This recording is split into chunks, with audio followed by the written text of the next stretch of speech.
What's up, everyone? My name is Chris Marshall with my boy, Frank G. We are the hosts of Build Your Empire podcast.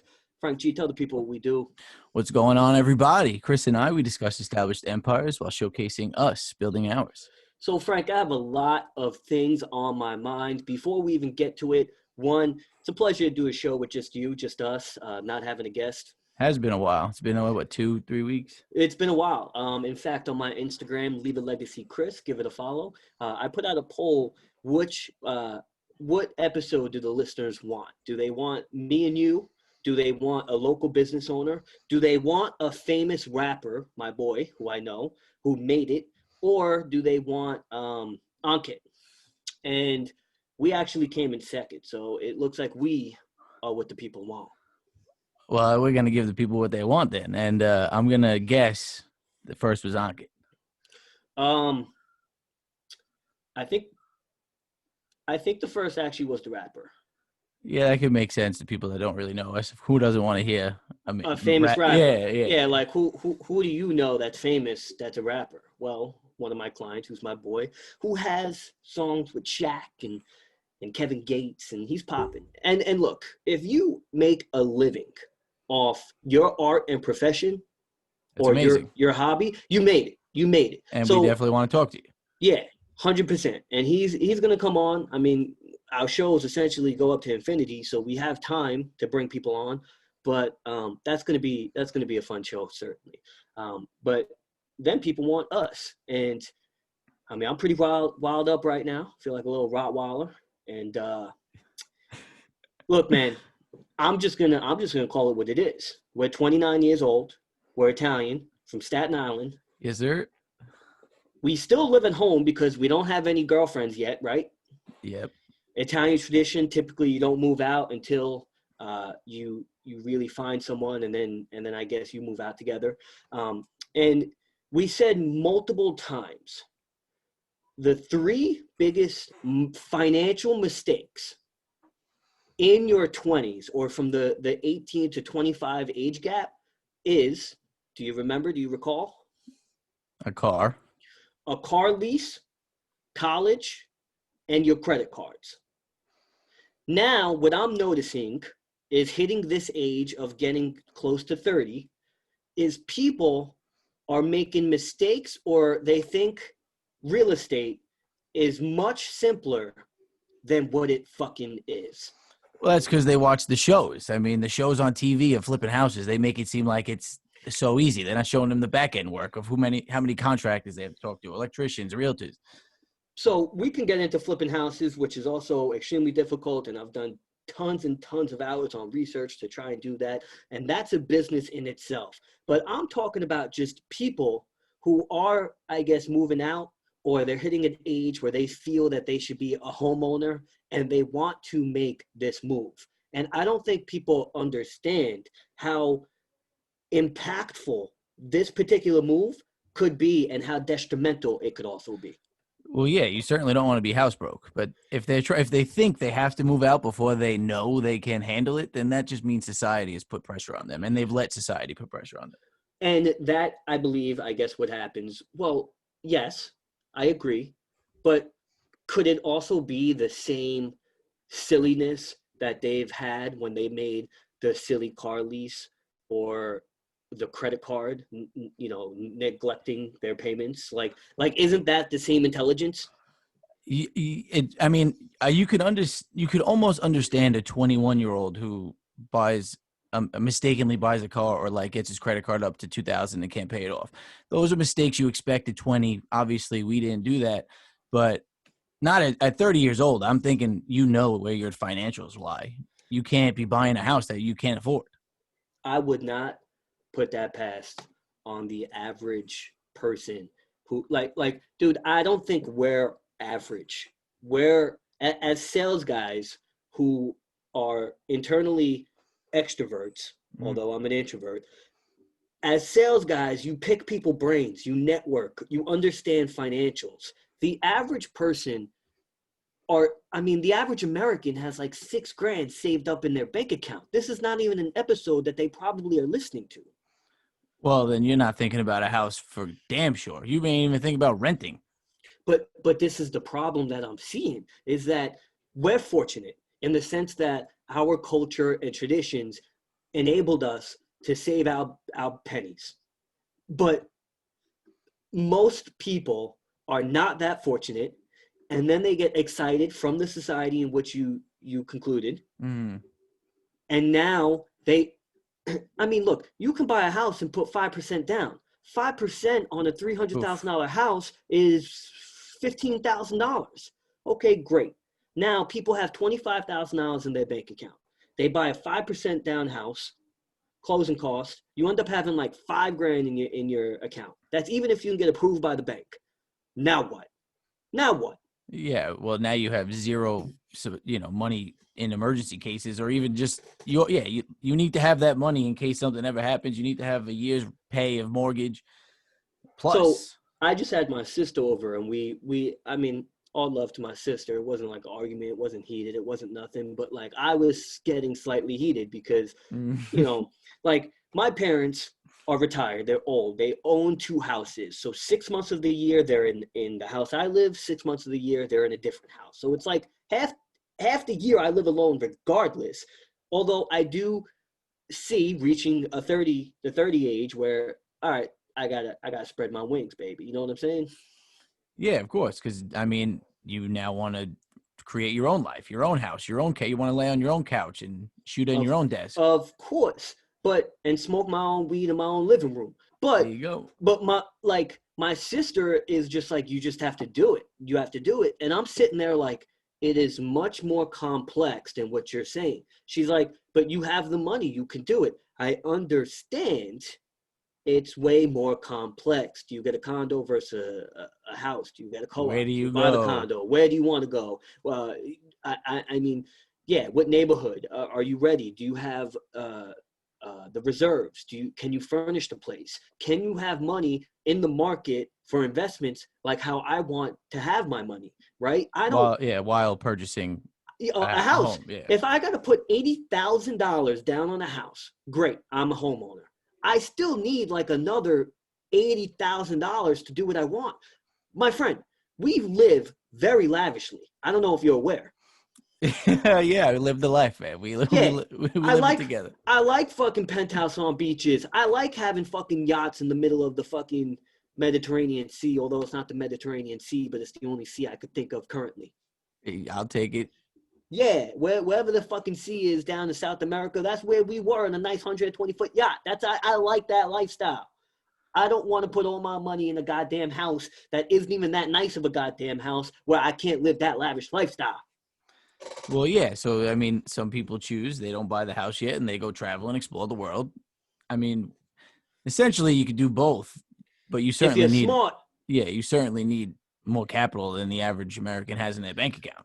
yeah, but like I'm trying to tell my sister this. So rule of thumb is, in order for you to live on your own, you need to have about 40% of your monthly income, net income. Saved up in the bank after purchase. No, you're not. No, let me finish. You need to spend no more than 40% of your monthly net income on your bills. Yeah. Okay. Yeah. Yeah. So that go now, what are bills? Your mortgage, your car insurance, your utility, your food. It adds up. It adds up very quickly. So I mean, 40%, that's a lot, right? And then now you want to live those lavish lifestyles that we have, those vacations we have, those 2, 3, 4, $5,000 fucking vacations. You're not having that when you have to fucking pay $2,000 in bills a month. No. I mean, it'd be nice to have a partner to pay half of that with. So that's what I try telling my sister as well. Like, hold on. I am doing this alone, solely me. Yeah. Yeah. I'm not trying to dump everything in the house. Now the counter argument to that is, but the house is an asset. It's almost like a bank account of your money. I understand, but it's not liquid, and it Yeah. would Yeah. take Exactly. it takes months to liquefy that. And that But would be a life-changing thing to liquefy that. You're not in the home no more. yeah. Now you gotta, I guess, move back in with your parents. Which, by the way, most people who move out by the age of like 23, 24, their dumbasses come Move back at back. 26. Well, yeah, because that's the mistake we were talking about, but hopefully it doesn't happen at 29, 30. They at 24, Oh, that is another mistake we discussed. yeah, you move into an apartment with your girl or whatever, even by yourself or with your boy, and then you realize you ain't saving any money. So you need to now move back home. And now you were used to this space of, I mean, obviously it's nice to live on your own and have your own couch, but you got to be realistic and you got to think long term. So I'm so financially Sound. thoughtful. I wouldn't say Yeah. sound, just thoughtful. Where like my father understands, where my sister necessarily, I guess, doesn't. And I'm sitting there, I'm like, you had a husband, and both her and my father said they did the same thing. They bought a house and had $200 to their name after closing. I'm like, holy shit. Your I'm like, father said this as well, you said? yeah, my sister told the story of how her and her husband bought the house, had $200 to her name, and then he came in and said the same thing. Now, I thought like he was just mimicking her, but he said, yeah, that's the case. Now that's completely different because back when my father bought his first house, I mean, he was under middle class with a divorce, paying child support and alimony. So like for him to come out the slums and now have two houses, God, like, that's the dude. That's the dude. Yeah, well, that's the guy you want to learn everything from, who probably knows what he's talking about. Well, that's why he looks at me like probably in this sister of the argument, me and my sister, like, all right, my boy knows what he's doing. Because I go to my sister too, which this is where I love my sister, but Frank, this hurt my heart right here. You ready? I'm ready, man. I'm like, yo, not only do I gotta buy a house and I want money in the market to have invest, to have the expenses pay for, or have assets pay for the expenses, but like, what about when I find that girl? I gotta pay, 10, 15 grand for a ring and pay for a wedding. She's like, you don't even have a girl. So you got heated when she said that? No, I was getting heated because she was pretty much saying I'm fucking 29, like still Yeah. living at home. And I'm like, I understand that. Like, I get the argument. And it's funny because then they're like, oh, but like you can't bring a girl at home. It's like, wait a second. I can buy a house right now. Girls are attracted to that. Secondly, my parents are also out of the house 6 months out of 12 months. Girls are attracted of you being able to be financially stable and move out on your own. 100%. But if you're not financially stable and you're just a douchebag living at home, I could see that hitting a little different than if you being methodical. Yeah, that's much harder for you to probably get a date. That's for sure. Yeah, I would imagine so. I mean, me and you, we brought back a couple girls to my crib, and I said it was my house, and they looked around and knew immediately that it wasn't my house. Yeah, well, that's because there was some decorations all over that you most likely wouldn't be thinking to do. No. In fact, I've been joking with my buddies saying, when I do buy a house, I'm gonna have like 5 rooms. 4 of them are gonna be completely fucking empty. Yeah, you may need your mom to come over and decorate them to make it all full. And my sister, I guess. Yo. Yeah, man.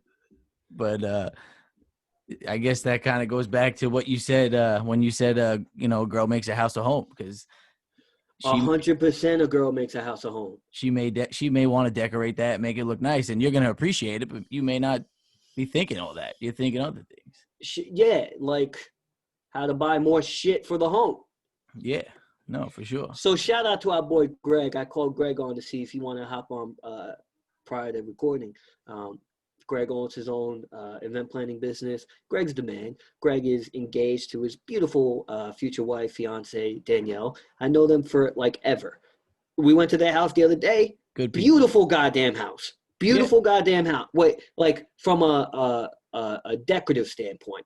Yeah, Greg, absolutely. I love you, homie. I know damn well you didn't do the decoration part. Yeah, well, he certainly had that poker table. Oh yeah, that poker table where you just hustled everyone's monies.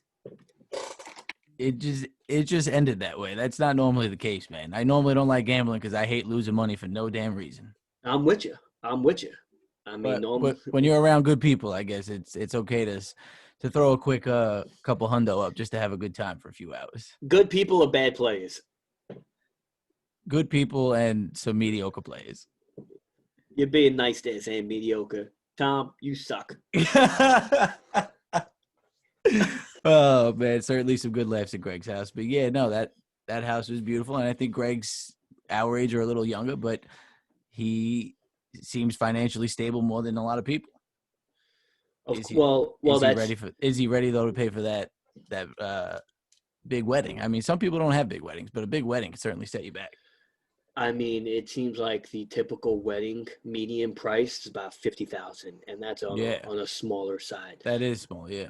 I mean, that's a lot of fucking money on top of, like I said, a $10,000 to $15,000 engagement ring. I mean, maybe you can cut costs back on the engagement ring, get a nice little 7K, but I don't know. You say that in a way. I bet you so many people probably spent 7K on their engagement Bro, ring. they probably spent 3K and they calling me an asshole. Yeah, 100%. I mean, some people probably propose with an IOU in the box with no ring in it. I'll Well, get it. I'll get it for you when I can afford it. that's how I feel. Damn it! Like, yo, our love should not be symbolized through a ring. Although, all right, I'll get it. I would love to present it. I mean, that day is it's going to make me probably just as happy as the girl I'm giving it to. But I feel like the ring literally is a signifier for other women to tell other women to show and tell their own rings. I don't know. But, like, Well, I feel like that's a thing. well, yeah. I mean, it's also a tradition, and it seems like that's a tradition that most women, when they get engaged, they want to be a part of, because, like, yeah, it comes with all that. It symbolizes what is about to be, and then they could kind of talk to their other girls about their how many carat And rings they got. rock. Yeah. Yeah, yeah. That to me sounds crazy, though. Like, I mean, Well, now I'd rather get you a fucking Benz. all right, At least then I could sit in that one. well, I mean, I hope she would take the Benz instead of the ring. That's for sure. That'd be a smart girl right there. Oh man! Not only that, but it's wild that people have it in their head that the rink has to be 12 to 15, 20,000. At least people I speak with, and it's like you can get an $8,000 ring that's appraised for 15,000. That's worth 14,000 if you just hustle and school people. Yeah, well, that's all about being a salesman. But yeah, everyone thinks differently. I definitely know people who do not spend 7K on a ring. No shot. Again, I mean, see, it's different, I guess, when I talk to the avid listener or a listener. It's just my circle of people who I want to be around, right? So Yeah, your you circle is doing well. they do very well, and I mean, look, the saying, if you hang around five millionaires, you're going to be the sixth. It goes the same as if you hang out with five fucking assholes, and you're going to be the sixth. Yeah, I completely agree with that. So, like, yeah, you're speaking of what you know, but also that you can't let societies tell you need to spend an eight to $14,000 on a ring that you can't afford. No, but when it comes to financials, it is just it's wild to see how people move, how people talk. I talk with Ankit often, on the daily, and I tell him, I'm like, I just wish it was transparent. Now, I don't give a fuck about money. However, I do use it as a potential scoreboard. What, If like people, someone would have on their forehead how much is in their bank account? yeah, because if you come to me with a goddamn business proposition, you're pitching me, and like I need to know this, and people are not showing it. And they always say, keep your next move silent, your bank account, your love life, all that shit. I don't know, man. I mean, Well, as long as you're not on a front, you can keep it silent. I mean, I like to keep a lot of my things silent, but like as long as you're not on a front, you can't be presenting an opportunity to somebody where you can't take a step with them when they want to do it. man, I'm getting fed up with people approaching me, and I have to, weave you out. It's like, God damn it. Well, You that's either because they see you moving and they would love to be a part of it, but they just I would love for, bro. I want everybody to eat except from other people I don't like, and I want y'all to eat too, just not as good steak as I am at my table. not at my table for sure. Yeah, I'm eating that filet. Yeah, you could have a good steak, but you on the Yeah, next table. I'm gonna order fucking lobster. I don't even like the goddamn thing. Just to fucking look at you and fucking raising it. Hey, how you doing? Tony Soprano over here. Oh man, great show right there. I'm glad we had that talk where that was a good hour talk. Yeah, discussing pretty much a full season of the show via Snapchat.